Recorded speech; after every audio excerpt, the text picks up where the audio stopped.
ಆತ್ಮೀಯ H16 news ಅರ್ಥಾತ್ ಸೀತಾರಾಮ್ ನ್ಯೂಸದ ವೀಕ್ಷಕರೇ, ನಾನು ನಿಮ್ಮವ ಎಂ ಆಯುಧ ಮಲ್ಲಪ್ಪ ಜೊತೆ ಅವರು. ತಾವು ಈಗ ಸುದ್ದಿಗಳ ಲೋಕಕ್ಕೆ ಎಂಟ್ರಿ ಹೊಡಿತಾ ಇದ್ದೀರಿ. ಈ ಸುದ್ದಿಗಳನ್ನು ಪ್ರತಿಯೊಂದು ನೋಡೋ ಜೊತೆಗೆ ನಿಮ್ಮ ಅಭಿಪ್ರಾಯಗಳನ್ನು ಹಚ್ತಾ ಇರಿ. ಯಾಕಂದರೆ ಈ ಸುದ್ದಿಗಳು ನಿಮಗಾಗಿ, ನಿಮ್ಮ ಬದುಕಿಗಾಗಿ, ನಿಮ್ಮ ವೈಚಾರಿಕೆಗಾಗಿ, ನಿಮ್ಮ ತಿಳುವಳಿಕೆಗಾಗಿಯೂ ನಿಮಗೂ ಗೊತ್ತು. ಜೊತೆಗೆ ನಮಗೂ ನಿಮ್ಮೊಂದಿಗೆ ಇದೊಂದು ಮಾತಾಡುವಂಥ ಜೊತೆಗೆ ಸುದ್ದಿಗಳನ್ನು ಬಿಡುವಂಥ ಕೆಲಸ. ಈ ಕೆಲಸದಲ್ಲಿ ನಾವು ನಿಮ್ಮೊಂದಿಗಿದ್ದೀವಿ ಅಂತ ಹೇಳ್ತಾ ನೋಡ್ತಾ ಇರಿ ಸುದ್ದಿಗಳನ್ನು.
ನಾಳೆ ಬಿಚ್ಚಬೇಕು ಆತಲ್ಲಿ ಅಲ್ಲಿ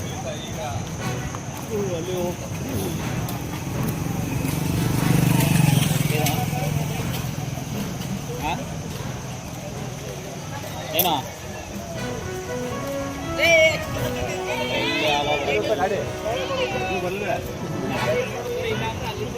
ಅಕ್ಕ ಏನು ಕೊಜ್ಜು ಪುಟ್ಟ ಪಾದ ನಾರಾಯಣ ಸುದೀಸ ಗುರುಜಿ ನಾನು ಮಡಕ ಮಾದೇವಣ್ಣ ಎಲ್ಲ ಇಲ್ಲ ನಮ್ದೇನಿಲ್ಲ ಬರೀ ಬೋಲ್ಡ್ ಕಟ್ಟಿಂದ ಇಲ್ಲಿ ಕಟ್ ಮಾಡಿ ಇಲ್ಲಿ ಕಟ್ ಮಾಡ್ಬಿಟ್ಟು ಇನ್ನೊಂದು ಮೊನ್ನೆ ಒಂದು ಒಳ್ಳೆ ಕೊಟೇಶನ್ ಹಾಕೋಣ.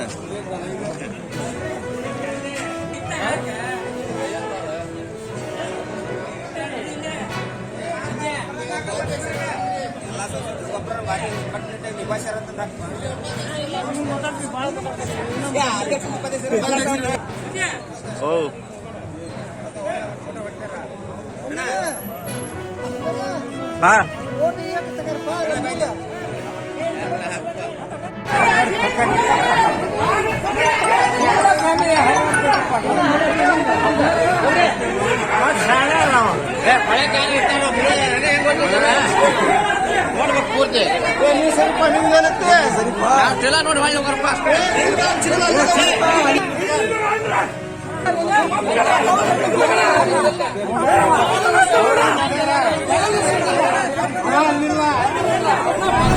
ಟ್ಯಾಕ್ಸ್ ಹೊರೆ ಆಗ್ತಾ ಇಲ್ಲ. ಅದು ಸರ್ಟನ್ಲಿ ನಾನು ಒಪ್ತೀನಿ, ಅದು ಹೊರೆ ಆಗ್ತಾ ಇದೆ. ಅದ್ರ ಬಗ್ಗೆ ಈಗಾಗಲೇ ಒಂದು ಸವಿಸ್ತರವಾದ ಚರ್ಚೆ ಆಗ್ತಾ ಇದೆ. ಅದು ಒಂದು ಹಂತಕ್ಕೆ ಬರ್ಬೋದು. ಯಾಕಂದರೆ ಈಗ ನೀವು ಫೋನ್ ಪೇ ಮಾಡಿದ ಮೇಲೆ ಅವ್ರ ಕಡೆ ಇಲೆಕ್ಟ್ರಾನಿಕ್ ಎವಿಡೆನ್ಸಸ್ ಸಿಗ್ತವೆ. ಆ ರೀತಿ ಒಂದು ಸ್ವಲ್ಪ ಕಲ್ಪನೆ ತಪ್ಪಾಗ್ತದೆ. ಅದನ್ನು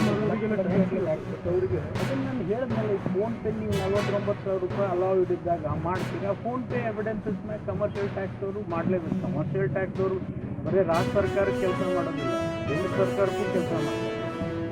ಕಮರ್ಷಿಯಲ್ ಟ್ಯಾಕ್ಸ್ ಅಂದರೆ ಸ್ಟೇಟು ಸೆಂಟ್ರಲ್ಗೂ ರೆವಿನ್ಯೂ ಹೋಗ್ತಾರೆ.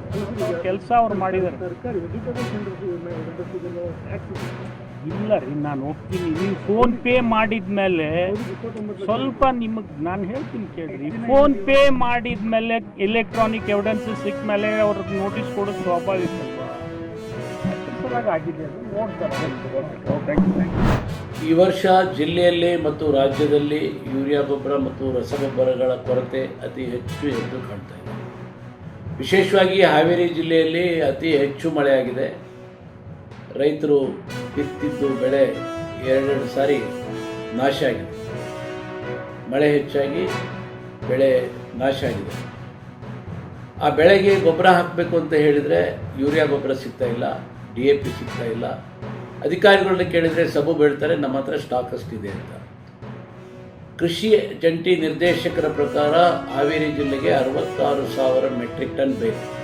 ಆದರೆ ಅವರು ಇಲ್ಲಿವರೆಗೂ ಬಂದಿದ್ದು ನಮ್ಮ ಜಿಲ್ಲೆಗೆ 55,433 ಟನ್ ಬಂದಿದೆ ಅಂತ ಹೇಳ್ತಾರೆ.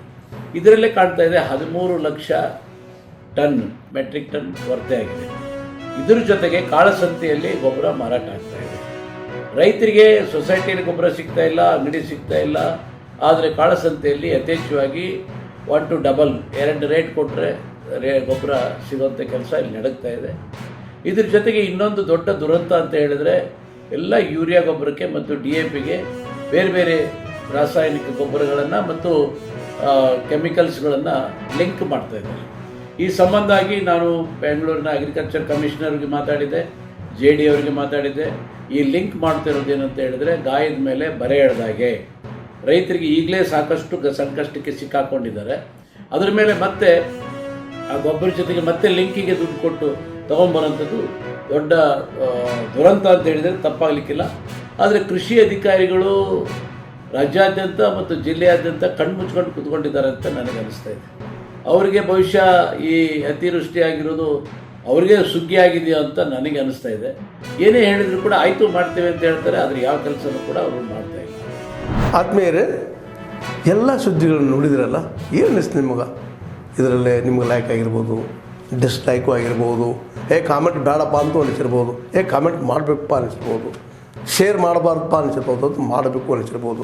ಏನಾದರೂ ಆಗಲಿ ಶೇರ್ ಮಾಡ್ತಾಯಿರ್ರಿ, ಈ ನ್ಯೂಸ್ಗಳನ್ನ ಹಂಚ್ತಾ ಇರಿ, ಜೊತೆಗೆ ಇದಕ್ಕೆ ಸಬ್ಸ್ಕ್ರೈಬ್ ಆಗ್ತಾಯಿರಿ ಅಂತ ಹೇಳ್ತಾ H16 ನ್ಯೂಸ್ ಅರ್ಥಾತ್ ಹೇ ಸೀತಾರಾಮ್, ಇದು ಸತ್ಯದ ಕೈಗೆ ನಡಿ. ವಂದನೆಗಳು.